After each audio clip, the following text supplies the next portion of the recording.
Bien, acompáñenme en el ejercicio de mantener abierta la Biblia en Romanos 12.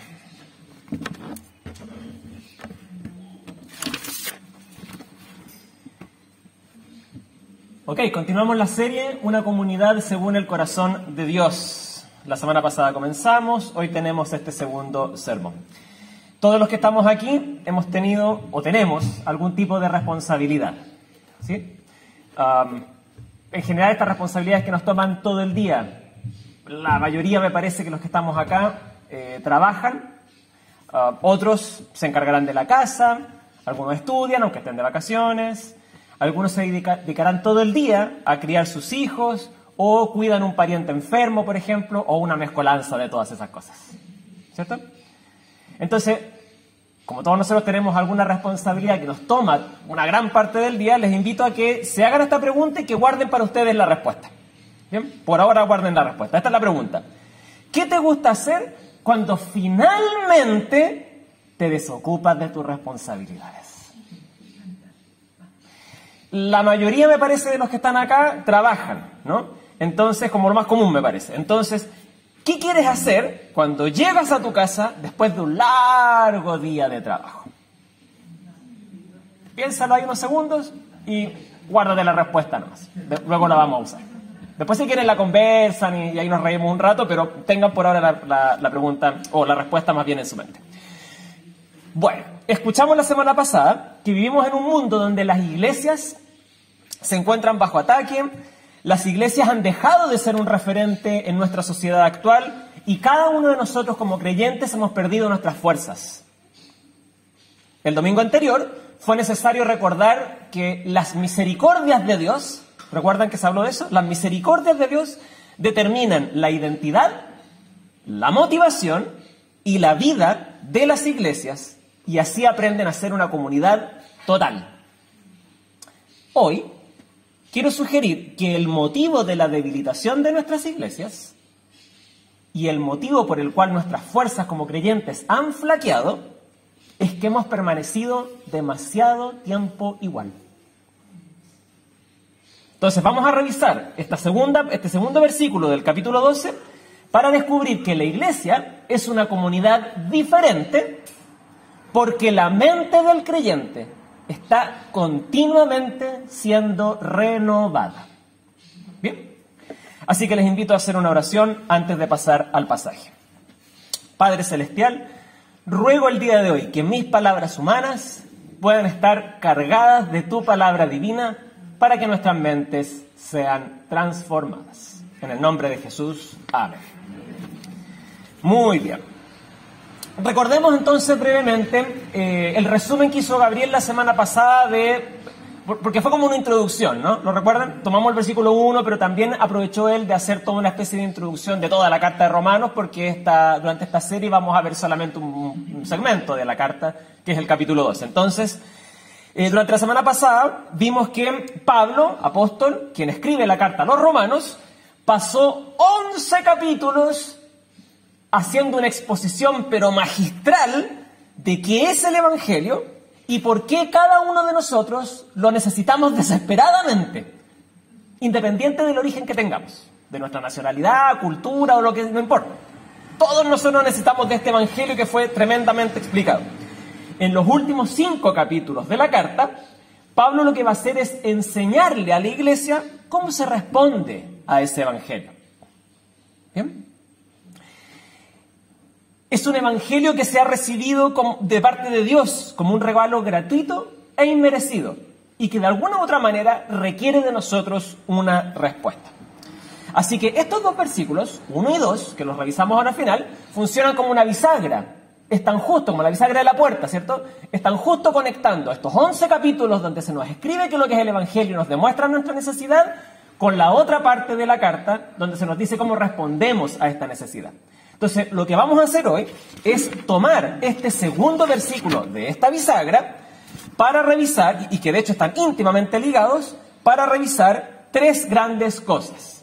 Vamos a ver un segundo mandato, vamos a ver una segunda motivación y vamos a ver una segunda meta. Un mandato, una motivación y una meta. ¿Ok? segundos, porque ya vimos el versículo 1 y ahí están la otra contraparte. Comenzamos entonces. Número 1, un segundo mandato.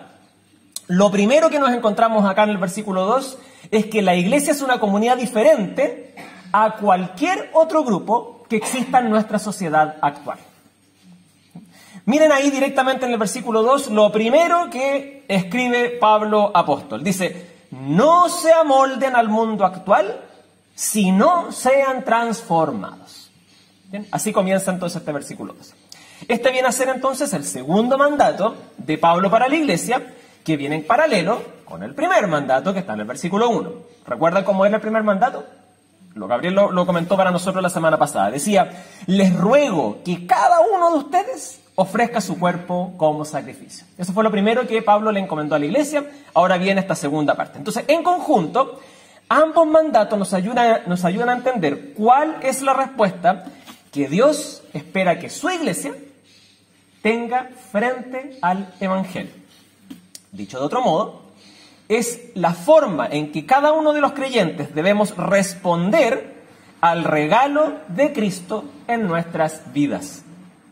Dios espera que la iglesia sea un pueblo diferente a un equipo de fútbol, que la iglesia sea diferente a un partido político.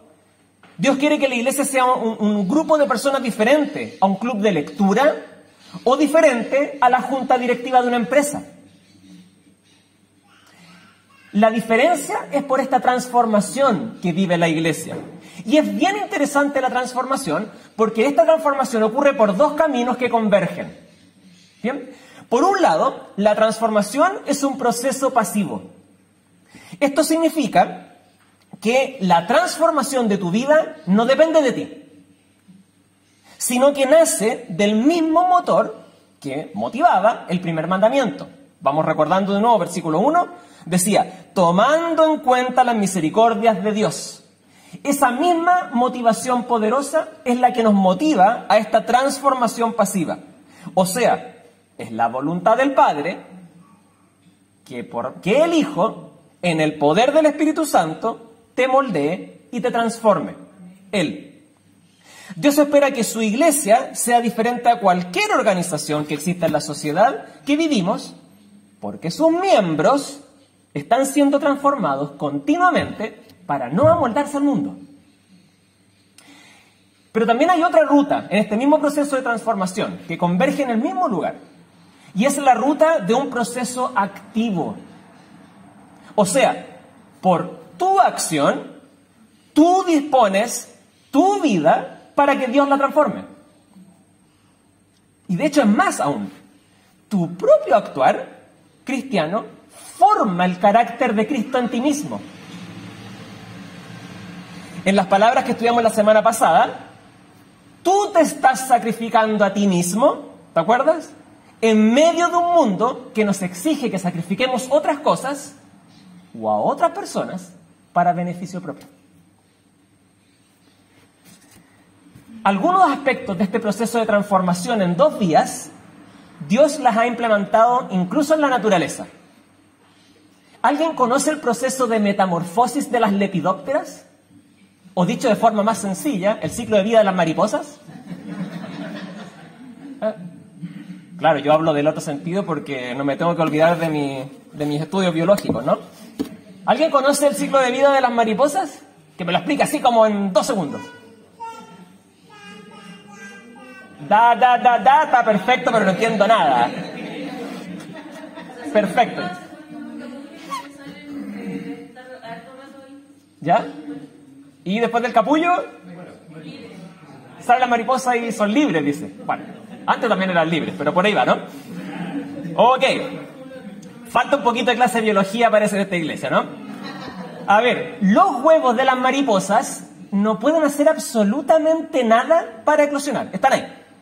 Esperan, y algunas de ellas eclosionan, o sea, se abre el huevito y aparecen unos gusanitos, ¿cierto? Que le decimos orugas o algo por el estilo, ¿no? Son larvas. Esas larvas, si quieren llegar a crecer, tienen que comer. De hecho, son sumamente voraces. Si no comen, no crecen. Algunas de esas larvas que comen lo suficiente, empupan, se forman esa crisálida y nuevamente no les queda más que esperar. Y esperan, y esperan, y esperan, y esperan, y esperan, y esperan, y esperan. Y algunas de esas pupas, finalmente, sale la mariposa, como dicen en Bichos, soy una linda mariposa. Bien, ahora, esas mariposas, si quieren continuar su ciclo, no pueden quedarse pasivas. Ellas necesitan activamente alimentarse, de hecho, y buscar otras mariposas para reproducirse y finalmente poner huevos y reiniciar el ciclo. Lo que para las mariposas ocurre en etapas, pasivo, activo, en nosotros ocurre de forma simultánea. 2 vías para la transformación, para la metamorfosis, pero de forma unida. No sé si les pasó, pero yo creo que desde un comienzo, el escuchar estas palabras desde Pablo, en la carta a los romanos, de una u otra manera, a los creyentes en Roma, nos hace sentir incómodos. En general, creo que es porque no nos gusta recibir mandatos, y menos cuando no nos dicen por qué, entonces como que nos hace sentir incómodos así de buenas a primeras. Pero en lo específico, creo que nos hace sentir incómodos por el tema que tratan estos mandatos. No sé si les pasó eso la semana pasada. No sé si les pasa cuando escuchan estos mandatos hoy en día. Yo creo que es algo que definitivamente nadie quiere escuchar. Ni aquellos que no son de la iglesia, ni nosotros que estamos acá sentados quizá hoy. Ofrecerme como sacrificio a mí mismo, no amoldarme a lo que me rodea, que en realidad no estoy bien como estoy, que necesito ayuda. No es como agradable escuchar esas noticias. Estas palabras del apóstol generan una batalla en nuestro interior. Y quiero hacer varias preguntas acá para que tú autoevalúes tu vida. ¿Brinda más seguridad a mi vida la voz de la publicidad y lo que puedo comprar? ¿O escucho la voz de Dios? ¿Cumplo los pasos que la estructura social ha establecido para una buena vida? ¿O obedezco su palabra? ¿Me amoldo a la forma de vivir chilena del año 2023? ¿O vivo en realidad como aquel que me trajo de la muerte a la vida hace 2000 años atrás?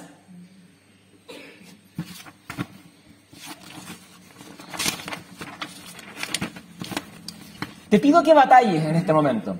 Batalla, piensa en tu interior, lucha ahí donde estás sentado.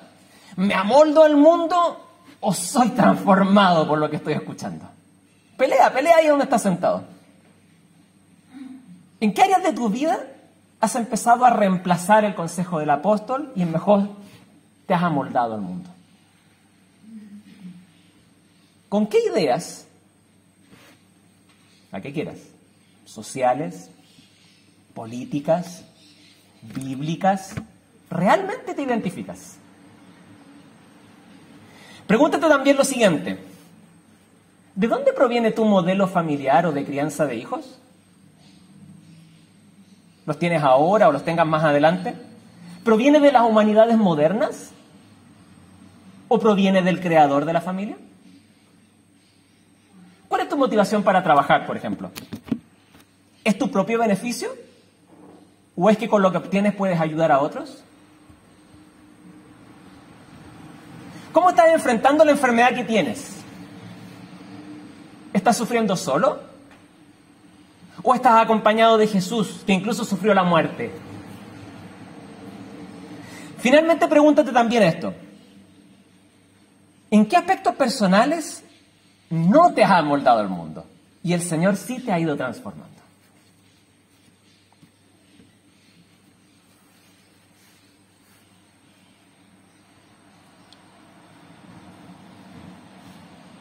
Bien, tenemos mucho para pensar, ¿no? Hasta ahora hemos visto solo el mandato. Pero, ¿cómo cumplir ese mandato? ¿Cómo respondemos realmente, como Dios quiere, a estas misericordias que hemos recibido? Así que vamos a la segunda parte. Vimos el segundo mandato, ahora vamos a la segunda motivación. ¿Ok? Entonces, aquí es donde volvemos al punto central de este sermón. Y digo lo siguiente, o recuerdo lo siguiente: la iglesia es una comunidad diferente porque la mente del creyente está siendo continuamente renovada. ¿Ok? Vamos entonces. Bueno, ahí lo dice textual, ¿no? En el versículo 2, mediante la renovación de la mente. Entonces, no hay mucha vuelta que darle. Aquí está el modo en que la iglesia responde ante Dios. Y de hecho, creo que esta frase específica es el énfasis de todo este pasaje, de toda esta bisagra, versículos 1 y 2. O sea, el tema de la renovación de la mente. Dios busca hoy de ti volver a tomar tu cerebro y volver a forjarlo dentro de ti. Dios quiere hoy rehacer todas tus ideas en tu cabeza.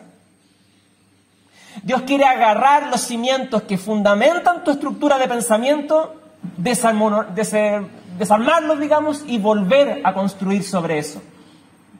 Quiere renovar, hacer de nuevo tu mente. Lo que el Señor quiere para ti es que tu vida tenga las motivaciones correctas. Eso es lo que Él busca. Dios no quiere solamente que tú obedezcas sus palabras, sino que Él quiere que disfrutes la vida que gracias a Cristo has tenido, para su gloria. Entonces, la iglesia es una comunidad diferente, no solo porque hace o dice cosas que la distinguen de otros grupos en este mundo, sino porque la razón para hacer esas cosas es que sus pensamientos no son los del mundo actual. Y no importa qué significa actual, 1000 años más, 500 años antes, no importa. Siempre hay una actualidad para la iglesia. Los pensamientos de la iglesia no son los mismos que el mundo que nos rodea. Ya que su mente entonces está siendo continuamente renovada por la obra del Espíritu de Dios en su interior, entonces como consecuencia de eso, de esta renovación, nuestras acciones, nuestras enseñanzas, nuestros valores se vuelven diferentes. De hecho, a tal punto es la diferencia que hoy en día la iglesia se vuelve una molestia en la sociedad. Es objeto, por ejemplo, de violentos ataques en algunas partes del mundo, o, por ejemplo, más en esta vereda del mundo, somos objeto de molestas burlas, opiniones insidiosas, entre muchas otras cosas. Y por supuesto que es así, si no pensamos igual. Lo que pensamos definitivamente influye en lo que decidimos. De hecho, este es un concepto que está tan arraigado en nosotros que ni siquiera nos damos cuenta que efectivamente así ocurre. Que lo que está en nuestro interior moldea, obliga a nuestro cuerpo a actuar o a decir ciertas cosas. Fíjense, por ejemplo, en la pregunta que les hice al inicio. Vuelvan ahí a buscar su respuesta. ¿Quién pensó en terminar su trabajo y llegar a ver tele? Yo sé de una por lo menos que hubiese pensado eso. ¿Ven? Hay dos. A ver, ¿quién pensó en al fin tener un tiempo para llegar a su casa y hacer su hobby favorito? ¿Quién se imaginó como llegar a su pieza, agarrar su computador y al fin planificar las vacaciones que tanto se merece, por favor, de una vez por todas? O simplemente que te dejen en paz 30 minutitos, 15 minutitos, sin que nadie te pida nada. Por ahí va, ¿eh? Ahora quiero que te hagas una pregunta un poco más profunda que esa. ¿Por qué quieres eso? Bueno, ¿por qué queremos eso? ¿Por qué hemos decidido hacer eso cuando terminan nuestras responsabilidades? ¿Sabes la respuesta a eso? Porque creemos que nos merecemos un cariñito después de haber hecho tanto esfuerzo en la casa, después de haber aguantado tantas cosas en nuestro trabajo o haberle dedicado tanto tiempo a otras personas. Nos merecemos que alguien nos haga algo bueno a nosotros también. Miren, pongámoslo como una especie de regla general. Hay algunas cosas que hacer durante el día y una vez que las cumpla, que me deshaga de esa, me merezco, rellene usted el espacio. Paz. Bueno, que me paguen. Bastante justo eso. Que me paguen. Respeto de otras personas. Que Dios me bendiga. No sé, cada uno puede rellenar ese espacio en blanco, qué es lo que cree que se merece. En otras palabras, lo que motiva tu trabajo, tus estudios, tu relación con otras personas, por ejemplo, tu cuidado de la casa o la crianza de tus hijos, en realidad no es ese objeto, sino que es que tú vas a obtener tal cosa. O sea, te vuelves obediente, crees ser responsable o al menos cumples lo justo con el único objetivo de obtener lo que hayan puesto ustedes ahí. O sea, eres egoísta. Todo lo que haces en tu vida es porque quieres algo solo para ti. No realmente porque te interesa el que tienes al frente. Mucho menos Dios. Pero aquí Pablo dice una verdad muy dura para nosotros. Ese pensamiento que tú acabas y yo también acabo de tener es lo que justamente hace que la iglesia esté en declive. Ese pensamiento de que tú te mereces algo es lo que a ti te tiene desanimado hoy en día. Hemos permanecido demasiado tiempo igual. Necesitamos urgentemente que nuestra mente sea hecha de nuevo. Y aquí me parece que hemos llegado al meollo del asunto, como se dice, al centro, al tema principal de todo el argumento de Pablo. Y espero que te estés dando cuenta de lo poderoso que es este mensaje. Porque si efectivamente mis ideas cambian, entonces mi vida va a cambiar a tal punto que la vida de los que me rodean van a cambiar. Miren qué interesante. De hecho, es tan cierto esto que hasta el mundo ajeno a la iglesia, el mundo no cristiano, sabe esta verdad. Y les voy a dar uno de 3.000 millones de ejemplos que existen a nuestro alrededor. Un solo ejemplo. Durante los últimos 30 años, y probablemente más, pero estoy hablando desde la vereda de Chile por lo menos, durante los últimos 30 años de nuestra sociedad occidental tradicionalmente cristianizada, hemos sido informados de una pequeña pero contracultural idea: que Dios no es creador. Nadie te dice eso, pero todo te está diciendo lo mismo. Dios no es creador. De hecho, esta simple idea está tan implantada en nosotros que hoy en día nuestra sociedad pone en duda la sexualidad y el género humano, por ejemplo. Nos abrimos a otras posibilidades de modelo familiar. Evaluamos como erróneo y dañino el liderazgo masculino de la sociedad. Solo porque en nuestra mente se nos ha informado en los últimos años de que Dios no es creador, pero sin esas palabras. De hecho, está tan adentro de nuestra cabeza que encontramos maravillosa Moana. ¿Conocen Moana, no? ¿De Disney? Claro, nos encanta Moana, porque Moana es valiente y es capaz de romper y abandonar su familia para seguir sus metas personales, poniendo como antagonista, como negativa, a la abuela por ser antigua y arcaica y de hecho dañina para sus metas personales. Y Moana se vuelve una reina.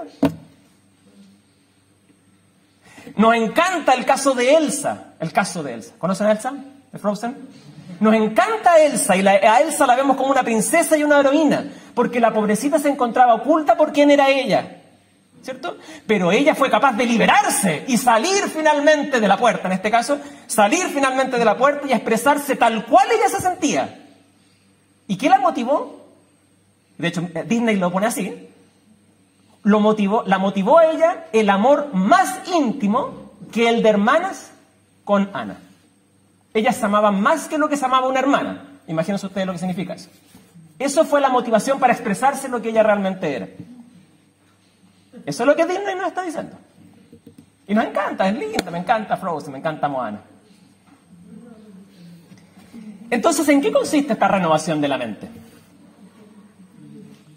Si no es por medio de las ideologías de moda, perdón, dicho sea de paso, un paréntesis nada más, yo tenía un profe en el seminario que nos decía que ver películas con él era terrible porque le encontraba todas las cosas malas. Yo me he dado cuenta que hago lo mismo. Pero bueno. Vemos películas con la L y digo, mira, ahí está no sé qué cosa. Mira, ahí ya salió la ideología no sé qué. Mira, ahí está el que dice... Entonces, se vuelve como fome en la película. Cierro paréntesis. No te invito más al cine. Cerramos el paréntesis. Ok, ¿cómo renovamos la mente entonces? Si no puedo pedirle a Disney que me ayude a renovar mi mente, ¿cómo renuevo mi mente? Si no es por medio de ideologías de moda, si no es por medio de una proclama política, sino es por medio de ejercicios de autoconocimiento y autopercepción. Ni siquiera tiene que ver con incluir nuevos conocimientos, como para quitar los antiguos y meter los nuevos, por ejemplo. ¿Cómo entonces hago que mis pensamientos sean nuevos? Y aquí creo que volvemos a la Escritura y creo que no hay libertad de interpretar qué es lo que Dios entiende por renovar nuestra mente. Porque el versículo 1 va en paralelo con el versículo 2. Y así como había un mandamiento en el 1 y un mandamiento en el 2, hay una motivación en el 1 y la misma motivación en el 2. O sea, existe solo una manera en la que nuestra mente puede ser renovada. Renovar la mente, versículo 2, es recordar las misericordias de Dios. No hay otra manera. Que esta es lo que está en el versículo 1. Lo único que puede hacer completamente nuevo mis pensamientos es el Evangelio de Cristo. Nada más. Bien, entonces la iglesia es una comunidad diferente porque sus miembros ejercitan su mente para recordar el misericordioso amor demostrado con ellos en la persona de Jesucristo. Por lo tanto, cuando tú, hombre, y tengo solo un ejemplo, que si no vamos a estar aquí hasta las 4 de la tarde. Por lo tanto, cuando tú, hombre, llegues a tu casa después de tu trabajo, abres la puerta y tu esposa te dice, por favor, si le puedes hacer la oncecita y quedarte con los niños, porque ella ha estado todo el día con los niños, tú vas a tener ese pensamiento que te va a engañar. Y tú en ese momento vas a decir y vas a recordar tus méritos. Y esos méritos te van a decir que tú también mereces descansar. Después de todo, tú sí has estado trabajando. ¿Cierto? Pero, si tu mente, eso, me encanta esa reacción, porque significa que entonces sí lo has pensado. Así, sí lo has pensado. Pero si tu mente es renovada por el Evangelio, entonces el Evangelio te va a recordar que tú sí tienes un mérito. No el que crees, pero sí tienes un mérito. ¿Cuál es tu mérito? Que eres un pecador que merece juicio. ¿Ah? Al mismo tiempo, este Evangelio va a ser como un bálsamo para tu vida. Y te va a decir no solamente que mereces la muerte, sino que también te va a impulsar a servirles. Porque Dios no te ha dado conforme a lo que mereces, sino que de primera fuente has experimentado su misericordia y te ha traído bendición. Te casaste, tienes hijos y un trabajo para mantener tu familia. Y nada de eso realmente lo mereces. Bueno, esta es la manera en la que tomar en cuenta las misericordias de Dios renueva nuestra mente, nos impulsa para no amoldarnos al mundo, más bien a sacrificarnos a nosotros mismos en servicio por otros. ¿Bien? Así que hoy, un segundito, aquí viene la emoción.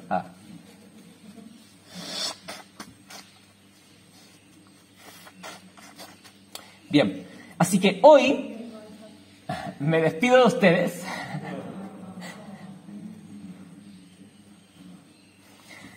rogando para que Dios les otorgue a ustedes sabiduría para aplicar este mismo principio en todas las situaciones de la vida donde nos dejamos engañar por los pensamientos que se amoldan al mundo y no al Evangelio. ¿Bien? Pero espérense que falta todavía. Ya. Esa va a ser mi oración por ustedes, ¿no?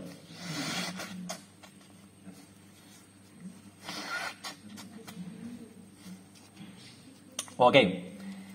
Finalmente, preguntémonos, ¿para qué sirve todo esto? ¿Para qué sirve la renovación de la mente o cumplir estos mandatos, etcétera? Y aquí vamos al último y más breve punto, que dice que la iglesia es una comunidad diferente porque disfruta de su relación con Dios. Bien. Entonces, fíjense cómo termina el versículo 2. ¿Se corrió esto? Dice, así podrán comprobar cuál es la voluntad de Dios. Ahí está el objetivo. Para eso vivimos de esta manera? Para comprobar cuál es la voluntad de Dios y da unas características ahí. Bueno, entonces, el propósito de vivir estos mandatos con la motivación del Evangelio tiene un amplio rango. Y por favor, escucha esto. El propósito de hacerlo va desde tener la capacidad de examinar y poner a prueba la calidad de la voluntad de Dios, evaluar la voluntad de Dios, tú, pasando porque tú seas capaz de interpretar lo que Dios quiere para tu vida. Y por último, también significa que tú seas capaz de usar esa voluntad de Dios para que Él sea conocido por otros. Todo eso puedes hacer. Siéntete poderoso. Todo eso puedes hacer con la mente renovada, con, por y para Cristo.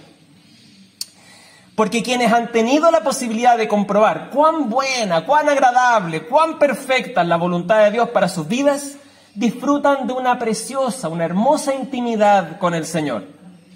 De esa manera hacemos lo que el objetivo del versículo 1. Vivimos en adoración espiritual, o como dicen otras versiones, ese es tu culto racional. Esa es la manera en la que vivimos. Ahora, es normal que en algún momento de nuestras vidas nos preguntemos, ¿qué querrá Dios para mi vida? ¿Se han preguntado eso? ¿Qué querrá Dios para mi vida? Y aunque muchas veces sepamos que el saber el futuro es prerrogativa de Dios, igual nomás como que queremos saber algo de lo que va a pasar en adelante. Nos gusta ese tema, porque como que no lo tenemos en nosotros, entonces como que queremos saberlo. Por eso, quizá a alguno de ustedes le gusta ir a las charlas del pastor X, sin ningún nombre, porque ese pastor siempre está prometiendo una revelación más actualizada de Dios para tu vida. O quizá tú eres de esos que prefiere la meditación para que Dios te hable en sueños, pero con voz audible.